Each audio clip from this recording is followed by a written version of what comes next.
Bom dia, Urbana. Eu me chamo Eliana, faço parte do voluntariado da igreja. Vou ler a palavra de Deus, em Miqueias 6-16. Com que eu poderia comparecer diante do Senhor e curvar-me diante do Deus exaltado? Deveria oferecer holocaustos de bezerros de 1 ano? Ficaria o Senhor satisfeito com milhares de carneiros, com 10.000 ribeiros de azeite? Devo oferecer o meu primogênito por causa da minha transgressão, o fruto do meu corpo por causa do pecado que cometi? Ele mostrou a você, ó homem, o que é bom e o que o Senhor exige de você. Pratique a justiça, ame a lealdade e ande humildemente com o seu Deus. A culpa e o castigo de Israel. A voz do Senhor clama à cidade, e é sensato temer o seu nome. Prestem atenção na vara e naquele que designou. Devo ainda me esquecer dos tesouros da sua impiedade, ó casa ímpia, e da medida falsificada que é maldita? Devo considerar puro alguém com balanças desonestas e com uma bolsa de pesos falsos? Os ricos que vivem entre vocês estão repletos de violência, e o seu povo é mentiroso, e a língua deles fala enganosamente. Por isso, eu mesmo os farei sofrer, e os arruinarei por causa dos seus pecados.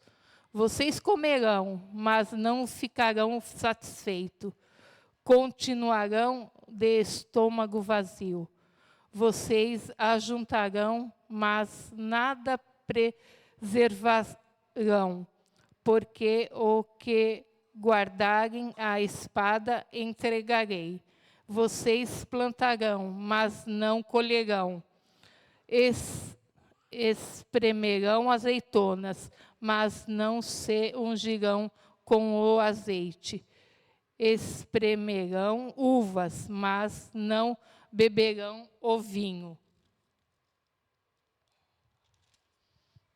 Vocês obedecerão os decretos de Onri e a todas as práticas da família de Acabe, e seguem os conselhos deles.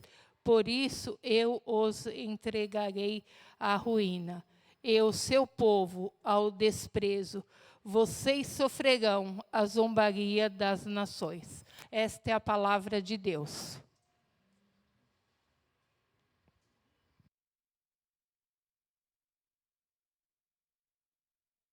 Pode colocar aqui, obrigado.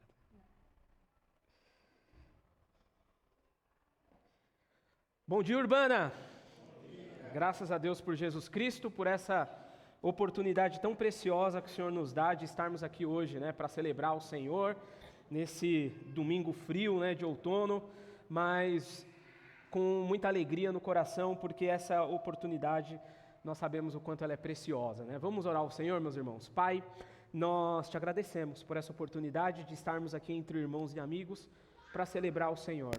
Pedimos, Deus, que os nossos corações nesse momento, a nossa mente, a nossa vida integralmente esteja à disposição da sua palavra, do teu Espírito, para promover toda e qualquer transformação nas nossas vidas. Fala conosco, Deus, continua, na verdade, falando conosco. Essa é a nossa oração, Deus, em nome de Jesus. Amém. Meus irmãos, como vocês sabem, nós estamos numa série de mensagens aqui na igreja, intitulada Identidade Urbana. Desde o início, desde o finalzinho, na verdade, ali de abril, nós estamos revisitando a nossa declaração de missão da nossa igreja e observando declaração de missão da nossa igreja à luz da palavra de Deus. Então, estamos praticamente aí fazendo um voo de 7 sermões, de 7 mensagens, que estão investigando, à luz da Bíblia, a nossa declaração de missão da nossa comunidade. Como você sabe, Igreja Batista Urbana existe para honrar e servir a Deus, na comunicação do Evangelho, na formação de discípulos maduros e engajados, na renovação espiritual, cultural e social da grande São Paulo e do mundo. Nas últimas 2 mensagens, nós observamos a natureza do nosso engajamento. Observamos que somos uma igreja madura e engajada na renovação espiritual. E quando observamos a renovação espiritual, percebemos que a nossa missão diante do mundo não é de criar um império moral e espiritual, ético, no sentido de que nós estamos aqui e o mundo está aqui. Pelo contrário, nós entendemos que as dores do mundo, nós as sentimos também. A única diferença é que nós já fomos convocados para experimentar esse remédio que é a santa salvação. E o que fazemos enquanto uma igreja que está engajada na renovação espiritual? A gente leva essa mensagem de arrependimento. Semana passada a gente observou que somos maduros e engajados na renovação cultural. E percebemos que, enquanto comunidade evangélica e cristã, nós devemos receber com muita alegria, devemos celebrar, na verdade, todo e qualquer desenvolvimento social, cultural, artístico e tecnológico, porque de alguma maneira as pessoas, quando elas se desenvolvem em todas essas camadas da sociedade, elas estão respondendo a um mandato cultural que o próprio Deus, Ele nos deu. Mas nós celebramos todo esse desenvolvimento com cautela, porque nós desenvolvemos todas essas camadas à luz da queda, na verdade nas trevas da queda, né? Essa é literalmente nas trevas da queda. O ponto maior da nossa renovação cultural, meus irmãos, é de que nós não somos cristãos negacionistas. A gente entende de que o mundo, ele é de Deus e existe muita beleza, verdade e bondade no mundo, e a gente precisa abraçar essa beleza, verdade e bondade, mas com cautela, porque sabemos que quando o desenvolvimento cultural começa na Bíblia, ele começa a partir do paradigma da violência de Lameque. Mas como cristãos, nós não nos submetemos ao paradigma de violência de Lameque, a gente olha para o paradigma de perdão do nosso Senhor. Hoje, penúltima mensagem dessa série, nós vamos justamente observar a natureza da nossa a última camada do nosso engajamento e da nossa maturidade. Somos uma igreja madura e engajada também na renovação social. E crente se engaja na renovação social do mundo. E é por isso que o pastor Leonardo aqui, ele muito bem leu e explicou para nós esse traço da nossa declaração de fé, né, da nossa confissão de fé aqui da nossa igreja, porque nós cremos que uma igreja engajada no Evangelho é uma igreja que se engaja também nas dores do mundo. E meus irmãos, quando a gente fala de renovação social, principalmente num período de ano eleitoral, como esse que nós estamos vivendo, e principalmente num momento em que nós estamos diante de uma polarização política violenta e intensa, tem gente que não fala com certos parentes por causa das suas afetividades políticas, ideológicas. A violência política, ela tem aumentado bastante e nós, enquanto cidadãos, nós estamos assimilando essa linguagem de violência e essa cultura de violência. Quando a gente olha para esse paradigma da renovação social, a gente precisa entender uma coisa importante. A igreja evangélica brasileira, infelizmente, ela assimilou essa vontade, essa missão, na verdade, de ser uma igreja engajada na renovação social a partir dessa síntese dos dois polos políticos. Então nós temos igrejas, meus irmãos, que infelizmente eles acreditam que você fazer algo pela sociedade é você justamente se aliar com um lado político. E nós temos igrejas também que estão se aliando com outros lados políticos. E acreditam que quando a gente se alia com esse lado político, a gente busca uma validação cristã e a gente promove uma síntese cristã que não corresponde ao Evangelho. A gente aqui vai observar nessa mensagem que nós fazemos um voo totalmente inverso. Se engajar na renovação social da cidade é justamente entender que nós, enquanto cristãos, precisamos encarnar a prática da justiça social. E para nós entendermos, meus irmãos, o que é justiça social, esse texto que a nossa irmã Eliane muito bem leu, ele traz justamente de maneira muito poética e catártica o que é a justiça social. O livro de Miqueias, ele é um livro muito paradigmático, porque ele vai contar a história, na verdade, de todas as mensagens proféticas que esse profeta, que era muito pequeno, na verdade, a comparar com outros profetas, ele transmitiu as suas profecias. Ele veio de uma região muito pequena e muito pobre do reino de Judá. Ele profetizou nos reinados de Jotão, Acás e Ezequias. E esses 3 reinados, eles foram marcados por 2 coisas importantes em Israel. A primeira era de que o povo ainda continuava fazendo o que era mal aos olhos do Senhor. Havia reformas espirituais que o povo precisava fazer. Embora Ezequias tenha sido um rei muito mais crente de que Acás e Jotão, ele não promoveu todas as reformas espirituais que o povo precisava, tá? E a outra camada importante que aconteceu no tempo de Miqueias é de que Israel viu nascer uma classe rica dentro da sua sociedade. Não é que não havia ricos naquela época, mas é no reinado desses 3 reis, no governo desses 3 reis, que uma classe aristocrática, uma classe alta, uma elite cultural, social e tecnológica começa a se desenhar em Israel. E essa elite, ela justamente se desenhou através e à custa do sangue dos pobres israelitas.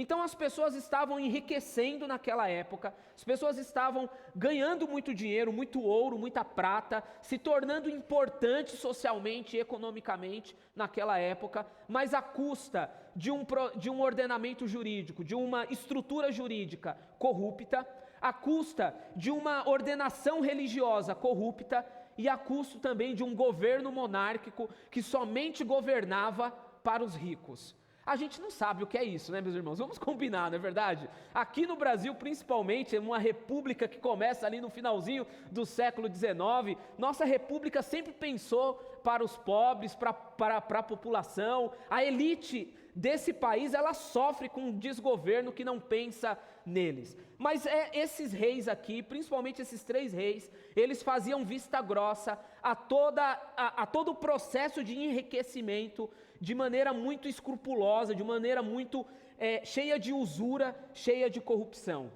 E Deus vai usar esse homem chamado Miqueias, justamente para pregar que essa paz que esses ricos estavam vivendo era uma falsa paz. De que essa religião que esses ricos estavam vivendo era uma falsa religião. E de que essa moralidade que se preocupava com os sacrifícios, mas desprezava o pobre, os vulneráveis, o órfão, o estrangeiro, a viúva, ela justamente não estava colando com Deus. Você vai perceber no livro de Miqueias, por exemplo, que Miqueias ele vai dizer para essa elite cultural e rica de Israel que vai aparecer um povo muito mais rico e vai subjugá-los. E de que povo ele estava falando? Ele estava falando justamente do povo assírio, que iria invadir o reino do norte, e o povo babilônico, que futuramente invadiria o reino do sul. E meus irmãos, a história com Deus não se brinca. Vou encarnar aqui a irmã do Coque, né? A irmã do Coque gosta de dizer isso. Com Deus não se brinca. E é verdade, porque o profeta Miqueias vai pregar justamente uma mensagem de que esse povo aqui, rico, ele sofreria o que os pobres estavam sofrendo, e essa elite cultural rica de Israel, anos depois, vai sofrer como estrangeiro na Babilônia. E é muito interessante, meus irmãos, porque em alguns versículos você vai ver o próprio Miqueias dizendo mais ou menos assim, lá no capítulo 3, do verso 1 ao 3, ele vai dizer: escutem agora, governantes de Jacó e chefes da casa de Israel, por acaso não é vocês que compete conhecer a justiça? vocês deveriam ser baluartes da justiça, aqueles que representam a justiça, mas vocês odeiam o bem e amam o mal, arrancam a pele do meu povo e a carne de cima dos seus ossos. Parafraseando um pastor aí que eu vi esses dias falando nas redes sociais, vocês fazem esse povo trabalhar até a exaustão. Essa é a grande estrutura de trabalho que nós temos aqui em Israel. Vocês comem a carne do meu povo e lhe arrancam a pele. E meus irmãos, a gente precisa observar justamente a natureza dessa palavra aqui, porque fiquem tranquilos, eu não vou defender, e o texto não defende isso, que Miqueias era comunista, que Miqueias queria uma revolução em Israel. Miqueias era crente em Deus, não queria saber de comunismo. Mas o que ele estava pregando aqui justamente? De que a riqueza que glorifica a Deus é aquela riqueza que não custa sangue inocente. A prosperidade que glorifica a Deus e que faz com que Deus se agrade dela, é justamente aquela prosperidade em que nós não colocamos no altar do sacrifício sangue inocente, sangue de sangue de órfão, sangue de estrangeiro. E meus irmãos, essa é uma mensagem extremamente poderosa para os nossos dias e para o tipo de igreja que nós estamos nos propondo a ser. Porque quando nós pensamos em renovação social e espiritual, social na verdade, nós precisamos entender de que toda renovação social passa por uma boa compreensão do que é justiça social. Nós, enquanto cristãos, e o testemunho bíblico deixa muito bem claro isso, nós precisamos ser crentes engajados com a justiça social. A palavra justiça no Antigo Testamento, ela aparece mais de 200 vezes no testemunho bíblico do Antigo Testamento. E ela não aparece desacompanhada, ela sempre aparece acompanhada de duas palavras no hebraico que são extremamente importantes para a nossa espiritualidade: retidão e amor leal. No texto que nós lemos aqui, nós vamos perceber que a palavra justiça, ela está acompanhada dessa palavra lealdade, amor, que é justamente aquele termo no hebraico muito famoso que dá a ideia de um amor leal, que é o hesed. E em alguns momentos a palavra justiça, ela vai aparecer acompanhada da palavra retidão, porque toda prática de justiça que é coerente, que é coesa, ela é feita a partir de um coração reto, de um coração que está totalmente comprometido com a causa e a dor do outro. Nós tivemos um professor no seminário que ele tem uma frase muito célebre em relação no contexto de pastoreio, que ele dizia que pastorear é habitar na dor alheia. E ele ia muito mais a fundo, ele dizia, quando ele falava sobre pastorear, é habitar na dor alheia, ele dizia que nós, jovens pastores, nós deveríamos tirar as nossas sandálias dos nossos pés, porque quando a gente pisa numa dor alheia, nós estamos pisando num terreno santo. E meus irmãos, eu gostaria de parafrasear isso, justamente quando a gente pensa na dor do pobre, na dor do vulnerável. Nós, enquanto igreja, precisamos entender de que as dores desse mundo, elas são dores que fazem parte do nosso imaginário espiritual de missão de Deus nesse mundo.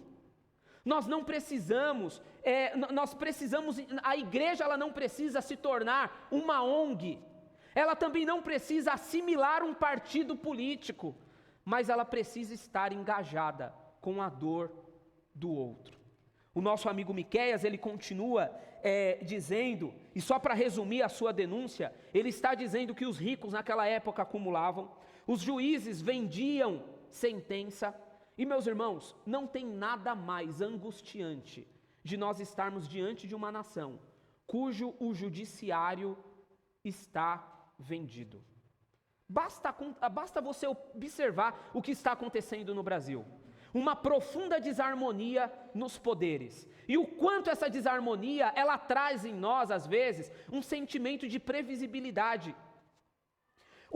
Era o que estava acontecendo em Israel. Os comerciantes, eles adulteravam medidas.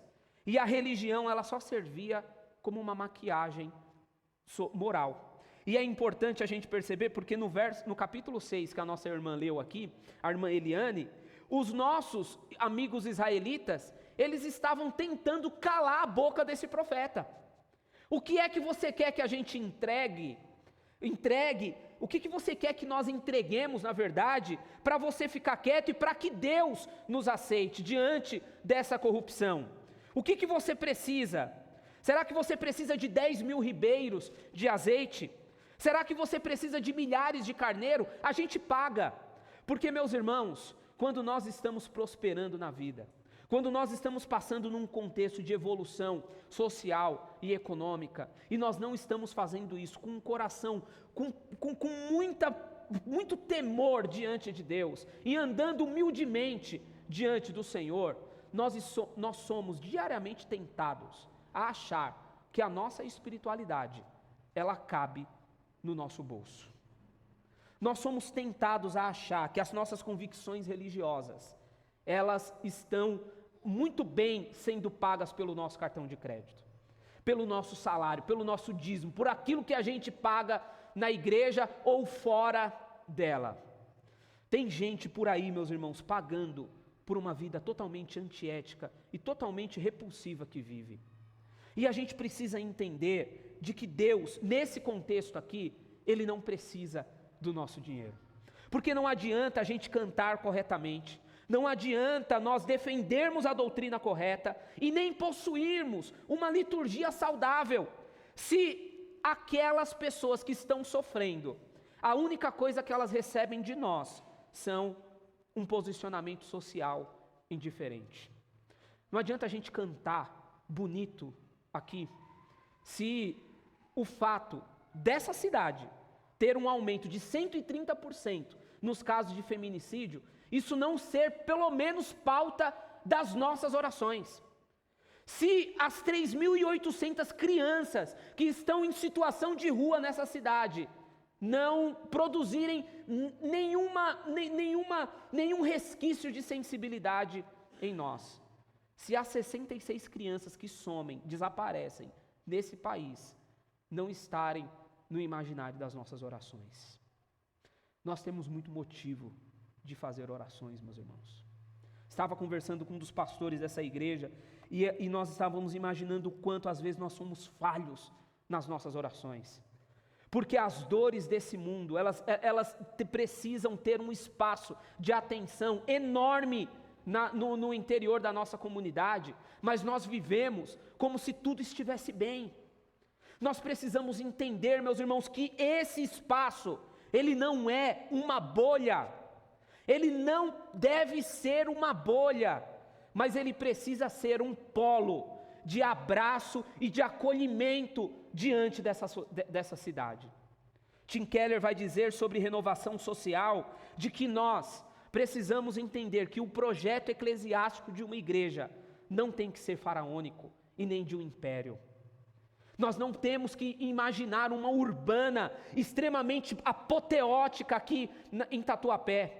E se um dia acontecer de nós crescermos em número, em espaço, que esse crescimento, ele seja na mesma medida que nós abracemos os pobres, os vulneráveis, os estrangeiros e a todos que estão precisando de ajuda nesse momento. Porque, meus irmãos, nós não ajudamos as pessoas que estão precisando para aliviar a nossa consciência. E esse é um ponto extremamente interessante aqui. Alguns teólogos, de maneira muito equivocada às vezes, trabalham o nosso engajamento social como se ele fosse um exercício puro de caridade. E esse exercício puro de caridade, ele tem um espaço de equívoco, porque quando a gente pensa em caridade, nós estamos pensando, meus irmãos, numa atividade que é voluntária e que é opcional. Mas o que a gente vê nesse texto é de que praticar a justiça não é uma opção para o crente. Praticar a justiça é um dever, faz parte da nossa missão. E o nosso amigo Miqueias, ele vai justamente subir a barra, porque ele vai dizer que a vontade de Deus, nesse texto aqui, é de que nós pratiquemos a justiça, nós amemos a misericórdia e a gente ande humildemente com o nosso Deus. Os 3 pontos batistas estão muito bem colocados aqui. Quando nós pensamos na prática da justiça, e como nós estamos dizendo aqui, em primeiro lugar, justiça bíblica não envolve apenas o campo do dever. Não matarás, não roubarás, não dirá falso testemunho. Isso é justiça, e isso faz parte do que a gente entende como justiça bíblica. Mas a justiça bíblica também exige honestidade econômica. Ela exige o zelo pela dignidade humana. Ela exige também a proteção do vulnerável. Em Levíticos nós vamos perceber que quando Moisés está transmitindo a lei para o povo, ele vai dizer que essa lei, ela vale para o povo de Israel e para o povo estrangeiro. E ele não estava falando apenas do dever, mas ele também estava falando dos direitos. A integridade das nossas relações, a prática da justiça envolve justamente uma ação reparadora da nossa parte na integridade das relações e principalmente a defesa do oprimido. Quando a gente olha para o tema da justiça na Bíblia, a gente vai perceber que Deus, ele tratou tanto da justiça quanto nós imaginamos. Lá em Salmo 68, no verso 4 e 5, Deus ele é descrito como pai dos órfãos e juiz das viúvas. É Deus em sua santa morada. Ele faz com que o solitário more em família. Ele liberta os cativos e lhes dá prosperidade. Em Deuteronômio, por exemplo, no capítulo 10, verso 17, a gente vai perceber que o Deus de vocês, o Deus dos deuses e o Senhor dos senhores, o Deus grande, poderoso e temível, que não trata as pessoas com parcialidade, nem aceita suborno, ele faz justiça aos órfãos e às viúvas e ama o estrangeiro, dando-lhes comida e roupa. Portanto, vocês israelitas, amem os estrangeiros, porque vocês foram estrangeiros na terra do Egito. A Bíblia vai dizer em Provérbios, por exemplo, que quem oprime o pobre insulta aquele que o criou. Mas quem se compadece do necessitado, ele honra a Deus. Em Provérbios 31 a gente vai perceber que Deus, ele nos convoca a ser a voz daqueles que estão sendo silenciados. Então a Bíblia, ela é um texto em que está nos trazendo justamente, meus irmãos, essa missão de nós nos engajarmos com a justiça social. Aí você pode olhar para mim e falar, mas João, isso aí ficou lá no Antigo Testamento, no Novo Testamento, a Bíblia não fala mais sobre justiça, para que ela vai ficar falando sobre justiça? Não tem mais o que se dizer a respeito de justiça. Olha o que diz, olha o que a palavra de Deus vai dizer, lá em Tiago 1, 27. A religião pura e imaculada é justamente aquela que está se preocupando com a causa do necessitado. A nossa religiosidade, meus irmãos, ela não é uma religiosidade de vitrine.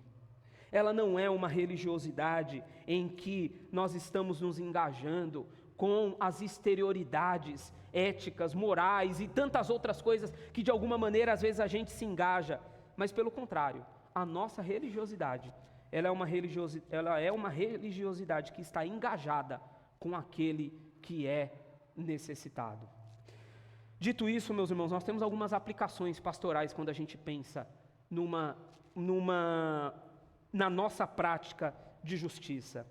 A gente precisa entender, meus irmãos, que quando nós estamos praticando justiça social, nós estamos nada mais, nada menos que revelando o caráter de Deus. Nós não mostramos quem Deus é e o que Ele está fazendo no mundo, quando nós nos entendemos como seres que estão acima desse mundo, mas pelo contrário, mas quando nós estamos lavando os pés daqueles que estão precisando, estamos curando as chagas daqueles que estão doentes. A gente precisa entender também, meus irmãos, que pensar nos vulneráveis, como eu já disse, ele não é uma opção. mas o dever e também o paradigma de uma religiosidade sadia. E a gente precisa entender também, meus irmãos, que diante de uma cultura em que o pobre, às vezes ele é visto através de uma seletividade política e ideológica, porque vamos ser sinceros, nós vivemos numa polarização tão hipócrita e tão complicada, que a gente tem um grupo hoje político falando mal daquele povo que é o pobre de direita. A gente tem até livro hoje para criticar o pobre de direita. E a gente tem um outro grupo político que critica o pobre de esquerda. Se ele for nordestino, que nem o pastor João, piorou.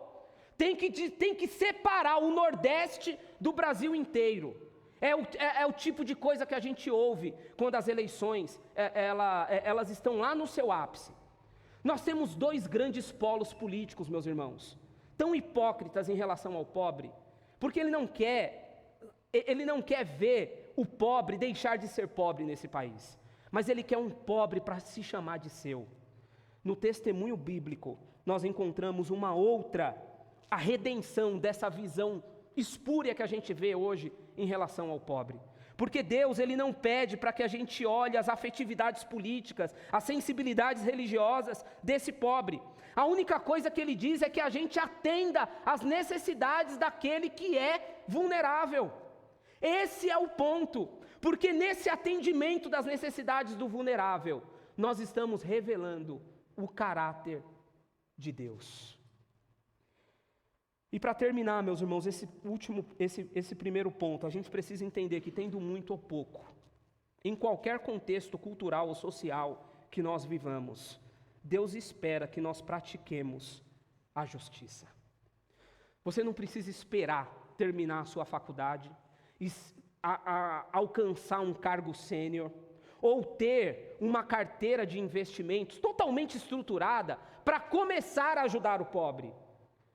Você precisa entender que tendo muito ou pouco, meus irmãos, nós precisamos nos engajar nessa causa. Eu me lembro de uma certa feita, na antiga igreja que eu frequentava, nasci praticamente nessa igreja e fiquei lá até os meus 28 anos. Teve um tempo da minha vida, lá no primeiro ano já da universidade, eu era líder dos adolescentes. Lá tinha grupo de tudo, grupo de adolescente, grupo de jovem, grupo de irmãos, grupo de tudo.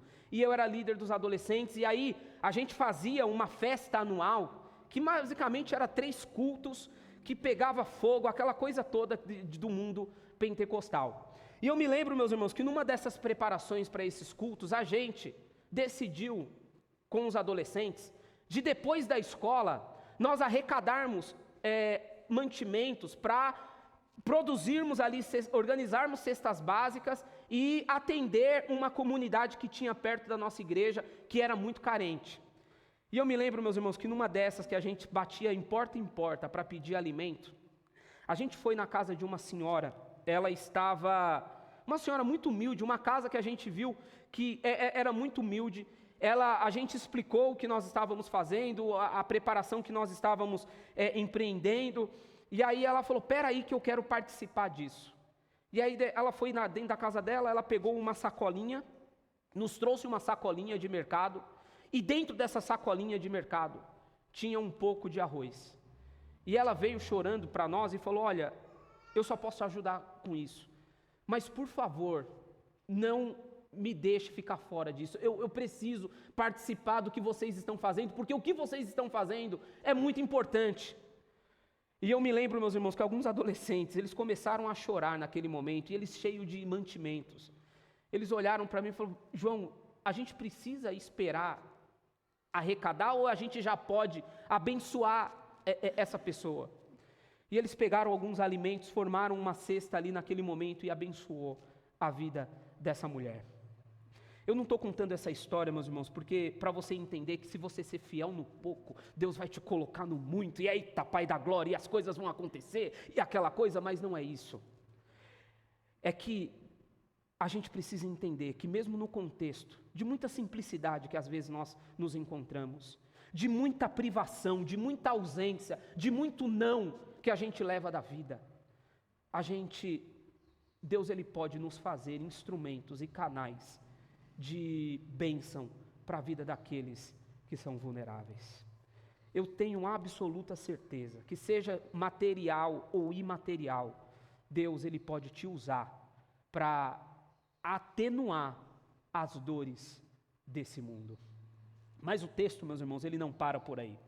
Ele diz que a gente precisa praticar a justiça, mas a gente precisa amar a lealdade, ou em algumas outras traduções, que eu gosto mais, ele apresenta de que a gente precisa amar a misericórdia. Porque a prática da justiça pela justiça, se ela produz um benefício social, a gente precisa entender que nós não devemos ver essa prática com um coração distante. Essa prática, ela precisa ser feita com um sentimento correto e com uma profundidade afetiva correta. E o que a gente precisa entender é de que quando Deus ele diz que a gente precisa praticar a justiça, mas amando a misericórdia e amando a lealdade, ele fala isso porque a gente não tem que tolerar o pobre. A gente não tem que tolerar o vulnerável. Pelo contrário, a causa do pobre e a causa do vulnerável, ela precisa ser assimilada, não somente no fazer, mas também no campo do nosso amar. Meus irmãos, alguns dias atrás, o Urbana Missão, ele foi levar os donativos que vocês mesmos levantaram para um lar batista lá da cidade de Tiradentes. E quando nós chegamos naquele lar batista e observamos 14 crianças em situação de vulnerabilidade, que às vezes não estão recebendo o amor de um pai e de uma mãe. A gente viu uma criança que tinha 25 dias. Você consegue imaginar o que é uma criança abandonada com 25 dias de vida?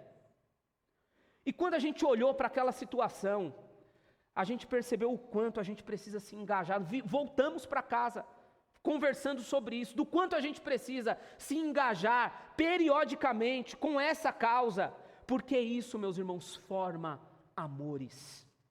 Os nossos amores, a bússola dos nossos amores, elas estão totalmente desajustadas, totalmente desalinhadas, justamente porque nós estamos nos engajando com causas erradas.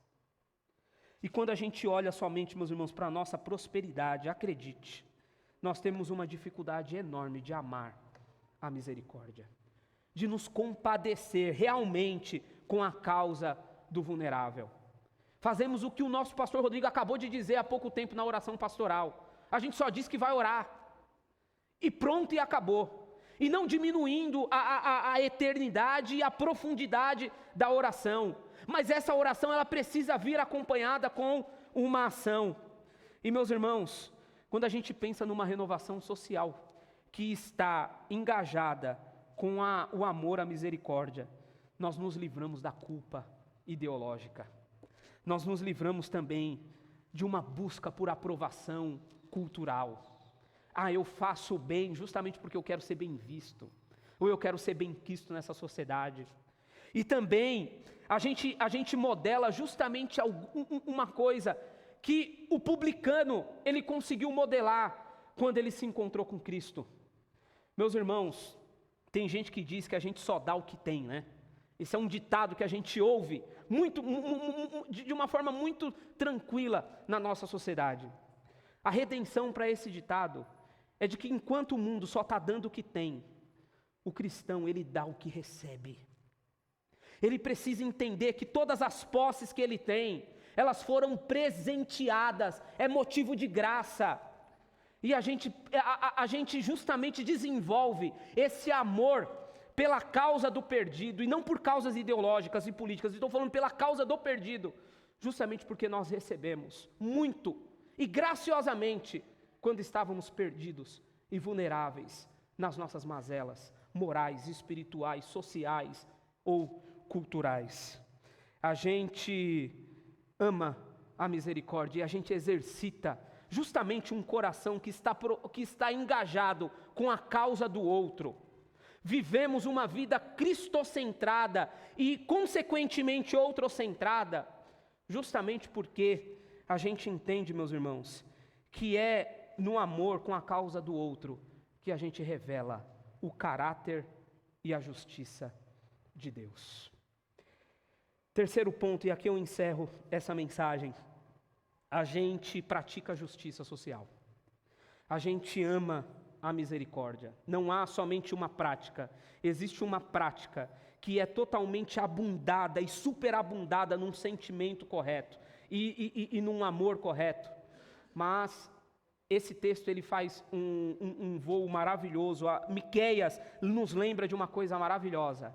A gente pratica a justiça e ama a misericórdia, mas andando em humildade com o nosso Deus. E meus irmãos, por que isso é extremamente interessante para nós e importante? Porque Miqueias, na sua mensagem, ele vai relembrar esse povo de que eles eram pobres no Egito, de que eles eram escravos no Egito, de que Deus os libertou e os fez nação, não somente para que eles enriquecessem, mas enriquecessem do modo correto, e não de maneira espúria ou com corrupção, com jogatina dali e daqui, com jogadas políticas, com manejo judiciário. Não. O ponto aqui é de que eles precisavam entender de que uma espiritualidade humilde e que anda no seu Deus é uma espiritualidade que cultiva uma memória ativa e graciosa. Nós vivemos, meus irmãos, quando olhamos para a causa do outro, quando olhamos para a causa do vulnerável, a gente olha para o nosso passado. E a gente olha para o nosso futuro sem Deus. Mas quando a gente olha para o vulnerável e vê o nosso passado, e vê o nosso futuro sem Deus, e doa aquilo que nós recebemos, o Senhor nos usa justamente para ser bênção, né, na sua missão, na sua própria missão no mundo. A gente precisa entender, meus irmãos, de que renovação social, nesse sentido, ele não é um sincretismo político. Não estamos aqui para idolatrar projetos políticos. Não estamos aqui para assimilar a nossa fé a projetos ideológicos ou para teses políticas que foram produzidas nos últimos 4 ou 5 séculos que essa sociedade ela tem. Pelo contrário, o que nós entendemos quando a gente cultiva uma espiritualidade de memória é de que a história, essa história de graça, ela vai se repetindo. Porque antes eu era perdido, e Deus hoje Ele me usa para olhar para a causa do perdido. Esse perdido que é encontrado por Deus, Ele entrega mais amor, e essa ciranda maravilhosa de graça, de amor e misericórdia, ela continua, e ela é tecida, justamente por uma linha de amor e graça do nosso Deus. A gente precisa entender, meus irmãos, de que a gente anda em humildade com Deus, depois de praticar a justiça e amar a misericórdia, também para não deixar que o nosso coração, ele se torne soberbo nesse processo. Porque, vamos ser sinceros, quando nós ajudamos as pessoas, quando nós nos tornamos canais de bênção na vida das pessoas, se o nosso coração não estiver no lugar, meus irmãos, podemos acreditar em alguns momentos que somos redentores de certas realidades, mas é justamente andando em humildade com Deus que a gente se encontra com o Todo-Poderoso, e praticando a justiça, e amando o perdido, amando o vulnerável, amando a viúva, amando o órfão, a gente se encontra com o nosso Deus, e a gente justamente se lembra do nosso passado, a gente agradece pelo nosso presente, e a gente celebra o nosso futuro. Porque, meus irmãos, o nosso amigo Miqueias, ele vai justamente fazer uma pergunta para esse povo que está enriquecendo de forma totalmente abusiva, e vai dizer: o que o Senhor pede de você? O que o Senhor requer de você? Será que é 10 mil ribeiros de azeite? Será que são milhares de ofertas de carneiros? E aí ele vai dizer que você pratica a justiça, que você ame a misericórdia, e que você justamente ande em humildade com o nosso Deus. Mas, meus irmãos, a redenção dessas petições, a plenitude dessas petições, elas não acontecem em nós. Elas acontecem justamente com o Deus que o próprio Miqueias, ele vai profetizar. Porque se Miqueias, no capítulo 6, meus irmãos, ele vai nos lembrar de que nós precisamos praticar a justiça, e a gente precisa amar a misericórdia, e nós precisamos justamente andar em humildade com o nosso Deus. É no capítulo 5 que o Miqueias, olhando para o futuro, ele vai dizer: mas tu, Belém Efrata, embora pequena entre os clãs de Judá, de ti virá para mim aquele que será governante sobre Israel. Suas origens estão num passado distante, em tempos antigos, mas a sua posteridade, ela vai trazer redenção para o meu povo. Meus irmãos, nós vivemos uma vida tentando praticar justiça social, tentando amar a causa daquele que dói, aquele que sente dores desse mundo, e a gente tenta andar justamente em honestidade, em humildade com o nosso Deus, porque foi isso que o Senhor fez lá na cruz. O Senhor satisfez a justa ira do nosso Pai lá na cruz, mas Ele não fez isso simplesmente com um sentimento de dever e obrigação. Ele fez isso dizendo para os seus discípulos e orando para os seus discípulos em João 17: ah, Pai, esse eu amei até o fim. Ele justamente é a plenitude dessa justiça, mas é de uma justiça em amor. E meus irmãos, esse nosso Deus, que entregou a si mesmo para nos salvar, em justa ira e num completo ápice do seu amor, Ele vai andar em humildade com o seu próprio Pai, ainda na cruz. Na cruz, o seu último suspiro vai dizer: está consumado. Dizendo que a sua obra, ela foi consumada, que o nosso Cristo, Ele completa essa plenitude dessa tríade que precisa caminhar no nosso coração. Somos uma igreja que engajada na renovação social, justamente, meus irmãos, porque é renovando essa cidade, que o Senhor, Ele nos usa para mostrar quem Ele é e o que Ele faz nesse mundo. Mas também, meus irmãos, para nos curar dessa vontade de ser, de ter, de fazer, que às vezes custa o sangue dos nossos filhos, que às vezes custa o relacionamento com o nosso cônjuge, que às vezes custa a nossa vida com Deus. Porque hoje, meus irmãos, se nós estamos prosperando às vezes nós prosperando à custa de sangue inocente. É por isso que essa mensagem, ela tem uma perspectiva coletiva, mas ela tem também uma perspectiva individual. Que Deus, Ele em Cristo, Ele possa renovar os nossos corações, para que a gente prospere da maneira correta, para que todos os nossos recursos, eles estejam à disposição do Senhor, para curar as dores do mundo, mas também para curar o egoísmo que às vezes se aninha no nosso coração. E é olhando para a cruz que a gente encontra a redenção daquilo que Deus espera de nós. Baixe sua cabeça, vamos orar ao Senhor. Pai, nós nos rendemos a Ti nessa manhã, Senhor, porque estávamos na posição desse pobre hoje, desse oprimido que está sofrendo com tantas injustiças, com tantos reveses sociais, que experimenta por vezes, Deus amado, o amargo dessa vida. Nós nos submetemos ao Senhor, Deus, nessa manhã, para sermos uma igreja que realmente está engajada com a causa do outro. Nos ajuda, Deus. Nos ajuda a olhar para o outro, não com indiferença, mas com amor e lealdade. Nos ajuda, Deus amado, a olhar para o outro como Davi olhou para Mefibosete, querendo cumprir com a sua lealdade, com a sua palavra com Jonatas.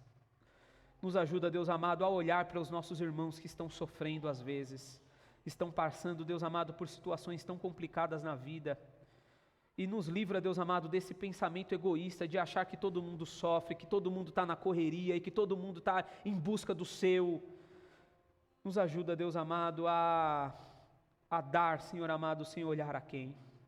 A cuidar, Deus amado, dos domésticos da fé. Nos ajuda, Deus amado, a ser uma igreja, Deus, que está com um coração e com os olhos, Deus amado, atentos às dores e às sensibilidades que às vezes se aninham, Deus amado, no nosso entorno. Ah, Jesus amado, que a nossa vontade de prosperar, que a nossa vontade de crescer, que é legítima, que ela se faça, Deus amado, com um coração com muito temor e com muito tremor. Que não haja em nós, Deus amado, nenhuma vontade espúria, nenhuma estratégia, Senhor amado, desleal para se dar bem nessa vida. Nos livra, Deus amado, de um coração corrupto. Nos ajuda, Deus amado, a sermos totalmente contraculturais, porque estamos, Deus amado, numa sociedade, vivemos, Deus amado, num Brasil que infelizmente achou na corrupção um meio de redenção.